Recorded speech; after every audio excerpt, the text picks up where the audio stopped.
之前呢，大家看了很多十字绣的苗族手工刺绣的服饰，那我身上穿的这个小马甲也是非常典型的这个十字绣。但是呢，我们苗族呢也有上百种不同的刺绣针法。今天呢，咱们就带大家看一套传统手工的拼布绣。这个衣服呢，它的拼布呢是有小拼和大拼，这个呢就是非常典型的小拼。它把这个我们的衣服剪成一个一个的小方块，然后用针脚把它镶嵌在我们的衣服之上。这个三角形象征我们的这个苗族走过的山川，它这个每一条线都是象征苗族走过的迁徙路。然后呢，看这个小脚脚是不是很像我们的小动物的小牙牙，也很可爱啊。它这个百褶裙呢，也是采用传统手工的这个麻布，就手工蜡染的，上面的这个蜡染呢，也是苗族几千年的这个迁徙路中他们走过的山川的一个记录。第一次见这种风格的围腰啊，我们苗族的传统的围腰都是一个长方形，但是呢，它转角这里做了一个很可爱的转角的拼接，这个细节上面用这个我们的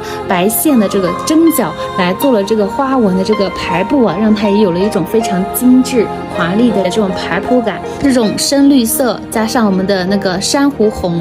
搭配也是非常的古朴和大气。今天我们就要试一试这套拼布绣老衣的上身效果。